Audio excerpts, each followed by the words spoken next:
অসম ৰাজনীতিত এতিয়া এটা কথা প্ৰায় চৰ্চিত, কংগ্ৰেছ এতিয়া অসমত মিয়াৰ দল নেকি? এই কথাটো বিজেপিৰ বহুতো লিডাৰৰ ভাষণত, ছ'চিয়েল মিডিয়াত আৰু চাহ দোকানৰ আড্ডাবোৰত শুনা যায়। আৰু এই টেগ বা লেবেলটো ইলেকশ্যনৰ ৰিজাল্টৰ পিছত আৰু বেছি শক্তিশালী আৰু স্পষ্ট হৈ গ'ল। কিন্তু এই প্ৰশ্নৰ উত্তৰ ইমান সৰল নহয়। ইয়াৰ বাবে তিনিটা কাৰণ আছে: ইলেকশ্যনৰ ৰিজাল্ট, সামাজিক দৃষ্টিভংগী আৰু আইডেণ্টিকেল পলিটিক্স।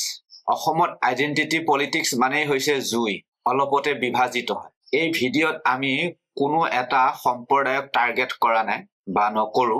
মিয়া শব্দটো পলিটিকেল লেবেল হিচাপেহে আমি আলোচনা কৰিম। আমি কোনো মানুহক অপমান নকৰো। আজি আমাৰ মেইন প্ৰশ্নটোৱে হৈছে, কংগ্ৰেছ সঁচাকৈয়ে অসমত মাইনৰিটি হেভি বেল্টবোৰৰ দল হৈ গ'ল নেকি? নে এইটো বিজেপিয়ে এটা ছাকচেছফুল নেৰেটিভ বজাই দিলে? 1 নম্বৰ পইণ্ট, অসমত এইবাৰ ৰিজাল্টে 2026ৰ বিধানসভাৰ ৰিজাল্টে কি দেখুৱাইছে?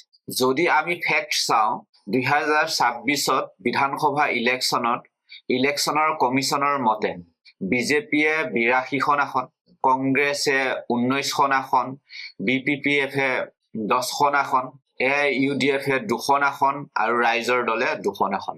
যদি আমি কংগ্ৰেছৰ 19খন আসন লক্ষ্য কৰো, তেতিয়াহ'লে মেইন বিষয়টো অৰ্থাৎ কণ্ট্ৰভাৰ্চিটো উৎপন্ন হয়।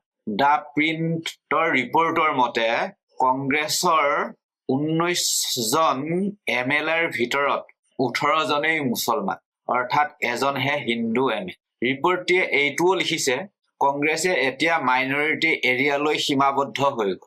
গতিকে বিজেপিয়ে নেৰেটিভ চলোৱাত সম্পূৰ্ণৰূপে সফল আৰু তেওঁলোকৰ বাবে এইটো আৰু সহজ হৈ গ'ল যে কংগ্ৰেছ এতিয়া অসমীয়া মানুহৰ অৰ্থাৎ হিন্দু মানুহৰ দল হৈ থকা নাই, কংগ্ৰেছ এতিয়া মিয়াসকলৰহে ভোট বেংকৰ দল, অৰ্থাৎ কংগ্ৰেছ এতিয়া মিয়া ভোট বেংকৰ দল হৈ গ'ল। কিন্তু এটা কথা, ৰিজাল্ট পেটাৰ্ণ বেলেগ বস্তু, পলিটিকেল ইণ্টাৰপ্ৰিটেশ্যন সম্পূৰ্ণ বেলেগ বস্তু, কমিউনেল শ্লোগান সম্পূৰ্ণ বেলেগ বস্তু। হয়, ইলেকশ্যনৰ ৰিজাল্ট অনুসৰি কংগ্ৰেছ মাইনৰিটি হেভি এৰিয়াবোৰত সীমাবদ্ধ হৈছে, কিন্তু তাৰ মানে ইয়াৰ অৰ্থ এইটো নহয় যে কংগ্ৰেছ অফিচিয়েলি এটা মিয়া দল। সঠিক ভাষাত ক'বলৈ গ'লে হিন্দু মেজৰিটি এৰিয়াত কংগ্ৰেছ দুৰ্বল হৈ গ'ল আৰু মাইনৰিটি এৰিয়াত কংগ্ৰেছ মজবুত হৈ গ'ল। কংগ্ৰেছক মিয়াৰ দল লেবেলটো ক'ৰ পৰা লগাল, অৰ্থাৎ কংগ্ৰেছৰ এই টেগটো ক'ৰ পৰা আহিল? অসম পলিটিক্সত মিয়া শব্দটো এটা চেঞ্চিটিভ ইছ্যু। মূলতঃ বেংগলী অৰিজিন মুছলমান সম্প্ৰদায়ৰ লোকসকলক বুজাবৰ বাবে ব্যৱহাৰ কৰা হয়, কিন্তু বহু কণ্টেক্সটত এই শব্দটোক অপমান হিচাপে ব্যৱহাৰ কৰে। অসমত মাইগ্ৰেশ্যন অৰ্থাৎ ঘুচপেঠ, মাতৃ ভাষা আইডেণ্টিটি, নাগৰিকত্ব, NRC, খহনীয়া, চৰ এৰিয়া, বেদখল, ডেমোগ্ৰাফিক ফিয়াৰ আদি ইছ্যু এজেণ্ডা বহু দশক ধৰি চলি আহিছে। সেয়েহে মিয়া শব্দটো কমিউনেল আইডেণ্টিটি নহয়, এইটো এটা পলিটিকেল ট্ৰিগাৰ ৱৰ্ড হৈ পৰিল। বিজেপিয়ে এই শব্দটোক, এই লেবেলটোক অস্ত্ৰ হিচাপে ব্যৱহাৰ কৰিলে। ডক্টৰ হিমন্ত বিশ্ব শৰ্মাই কংগ্ৰেছক বহুবাৰ মিয়াৰ দল বুলি ফ্ৰেম কৰিছে। ইণ্ডিয়ান এক্সপ্ৰেছৰ ৰিপৰ্ট মতে ডক্টৰ হিমন্ত বিশ্ব শৰ্মাই 2026ৰ বিধানসভা ইলেকশ্যনত মিয়া ইছ্যু কেম্পেইন পলিটিক্সৰ চেণ্ট্ৰেল লাইন হিচাপে ব্যৱহাৰ কৰিছে। এই ষ্ট্ৰেটেজি বা ৰণনীতিটোত লজিক চিম্পুল। যদি বিজেপিয়ে কংগ্ৰেছক মিয়াৰ পাৰ্টি বুলি ফ্ৰেম কৰিব পাৰে, অৰ্থাৎ লেবেল লগাই দিব পাৰে, ব্ৰাণ্ডিং কৰিব পাৰে, তেতিয়াহ'লে অসমীয়া হিন্দু, ট্ৰাইবেল, বাগানীয়া, আদিবাসী, অসমীয়া মুছলমান, আৰবান মিডল ক্লাছ আদি গ্ৰুপত সন্দেহ উৎপন্ন হ'ল আৰু যোনটোত তেওঁলোকে সফল হ'ল। সন্দেহটো হ'ল, কংগ্ৰেছ জিকিলে আমাৰ আইডেণ্টিটি জানো ছেফ থাকিব, সুৰক্ষিত থাকিব? পলিটিক্সত সন্দেহটোৱেই ভোটবোৰ চিফ্ট কৰে। মানুহে মেনিফেষ্টো নেচায়, নপঢ়ে, ভয়হে বেছি বুজি পায়। হয়তো শ্বৰ্ট ফৰ্ম ভিডিঅ'ৰ দৰে ফাষ্ট লোডিং হয়, কংগ্ৰেছে আগতে কি আছিল, কাৰ দল আছিল? যদি আমি হিষ্ট্ৰী চাওঁ, কংগ্ৰেছ আগতে বঙালী হিন্দু, বঙালী মুছলমান, tea tribes, tribal, government employee, গাঁৱৰ এৰিয়াৰ ভোট, ষ্টুডেণ্ট পলিটিক্সৰ network, local elite class, minority belt leadership আদি ভোটৰ কলিউজন পাৰ্টি আছিল। কিন্তু 2016ৰ পিছত বিজেপি আহি সম্পূৰ্ণ আউল লগাই দিলে। তেওঁলোকে এটা নতুন কলিউজন বনালে, হিন্দু, অসমীয়া আইডেণ্টিটি, উন্নয়ন আৰু ষ্ট্ৰং লিডাৰশ্বিপ, সাংগঠনিক পাৱাৰ। এই ফৰ্মুলাটো বৰ্তমান বহুত ষ্ট্ৰং হ'ল আৰু কংগ্ৰেছে ইয়াক কাউণ্টাৰ কৰিব পৰা নাই, অপ'জ কৰি আছে। বিজেপিক ৰিপ্লেচ কৰিব পৰা নাই, অল্টাৰনেটিভ ইমেজ দিব পৰা নাই, অৰ্থাৎ অল্টাৰনেটিভ ইমাজিনেশ্যন দিব পৰা নাই। আচলতে মাইনৰিটি ভোটবোৰ কংগ্ৰেছলৈ কিয় শিফ্ট হ'ল? NDTVৰ এনালাইচিছ মতে অনুসৰি UDFৰ অৰ্গানাইজেশ্যনেল ষ্ট্ৰেংথ কমি গৈছে, পাব্লিকৰ তেওঁলোকৰ ওপৰত কনফিডেন্স নাইকিয়া হৈছে, অৰ্থাৎ হ্ৰাস পাইছে। গতিকে মাইনৰিটি ভোট বেংক অৰ্থাৎ ভোটবোৰ বৰাক ভেলী আৰু লোৱাৰ অসমত কংগ্ৰেছলৈ শিফ্ট হ'ল। ইয়াৰ আগতে NDTVয়ে লিখিছে, আগতে মাইনৰিটি ভোটবোৰ UDF আৰু কংগ্ৰেছৰ মাজত বিভক্ত হৈছিল, যাৰ ফলত বিজেপি আৰু AGPৰ প্ৰফিট হৈছিল। কিন্তু এইবাৰ পাব্লিকে ভাবিলে AIUDFে যিহেতু জিকিব নোৱাৰে, বিজেপিক ডাইৰেক্ট চেলেঞ্জ কৰিবলৈ নোৱাৰে, তেনেস্থলত তেওঁলোকে সম্পূৰ্ণ কংগ্ৰেছৰ মুখী হ'ল, অৰ্থাৎ কংগ্ৰেছমুখী হ'ল।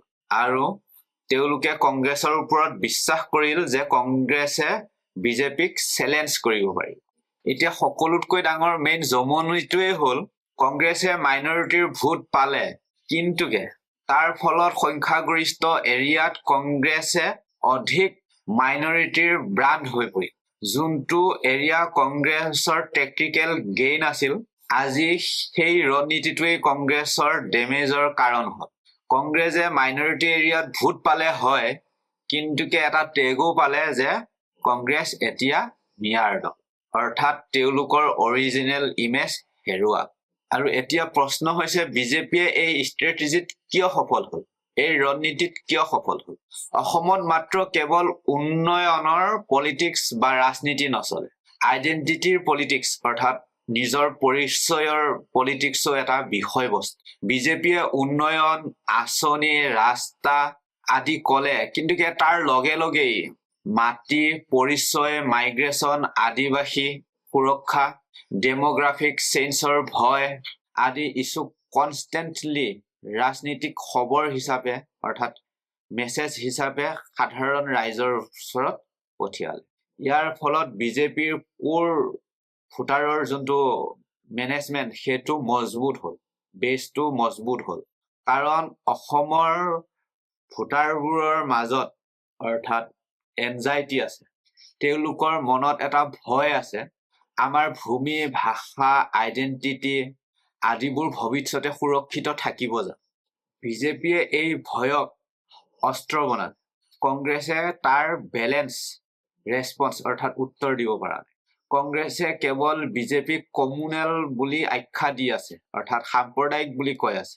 ভূমি সুৰক্ষাৰ প্ৰতি তেওঁলোকৰ আনচাৰ নাই, মাইগ্ৰেশ্যন বা ঘুচপেঠিৰ সমস্যাৰ তেওঁলোকৰ মাজত ডিবেটত আনচাৰ নাই, আদিবাসী ৰাইটছৰ কোনো গেৰাণ্টি নাই, মাইনৰিটি ৰাইটছ আৰু অসমীয়াৰ যোনটো আইডেণ্টিটি, অসমীয়াৰ যোনটো পৰিচয়, এই দুয়োটাক কেনেকৈ তেওঁলোকে বেলেঞ্চ কৰিব পাৰে, অৰ্থাৎ বেলেঞ্চ কৰিব তেওঁলোকে পাৰা নাই।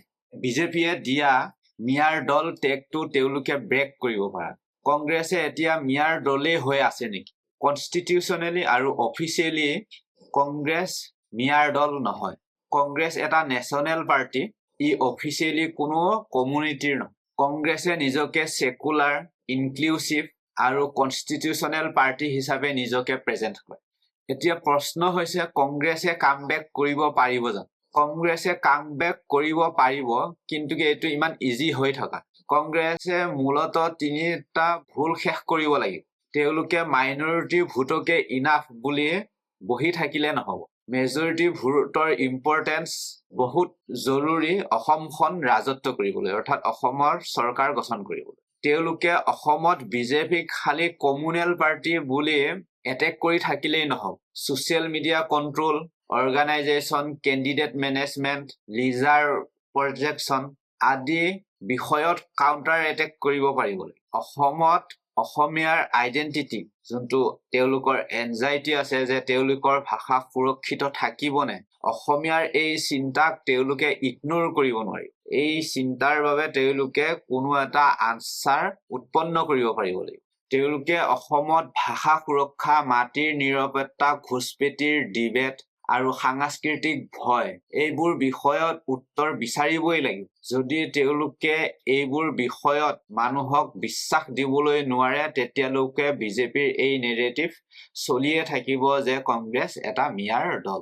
শেষত আমি অন্তত সকলোবোৰ বস্তু চালি জাৰি চাই এইটো ক'ব পাৰো যে কংগ্ৰেছ অফিচিয়েলি মিয়াৰ দল নহয়, কিন্তুকে 2026ৰ ৰিজাল্ট আৰু প্ৰেজেণ্ট পলিটিকেল জিঅ'গ্ৰাফিত কংগ্ৰেছে মাইনৰিটি হেভি পাৰ্টি হিচাপে দেখুৱাইছে। আৰু বিজেপিয়ে এই পাৰচেপশ্যন বা দৃষ্টিভংগীক অস্ত্ৰ বনালে আৰু কংগ্ৰেছে এইটো ভাঙিব পৰা। অৰ্থাৎ কংগ্ৰেছৰ এই এলিগেশ্যনৰ কোনো প্ৰত্যুত্তৰ নাই। কংগ্ৰেছৰ বাবে এইটো এটা ডাঙৰ ৱাৰ্ণিং হ'ল যে কংগ্ৰেছ এতিয়া মাইনৰিটি বেল্ট এৰিয়াতে সীমাবদ্ধ হৈ আছে। যদি তেওঁলোকে মাইনৰিটি বেল্ট এৰিয়াতে সীমাবদ্ধ হৈ থাকে, তেনেহ'লে তেওঁলোকে কেতিয়াও চৰকাৰ গঠন কৰিবলৈ নোৱাৰিব। চৰকাৰ গঠন কৰিবলৈ ব্ৰড থাৰ্ষ্ট অৰ্থাৎ মেজৰিটি মানুহখিনিৰ বিশ্বাস জিকিবই লাগিব। আপোনাৰ মতে কংগ্ৰেছ অসমত আহিবনে? কংগ্ৰেছে তেওঁলোকৰ যোনটো টেগ মাইনৰিটি বেল্ট এৰিয়াৰ পাৰ্টি,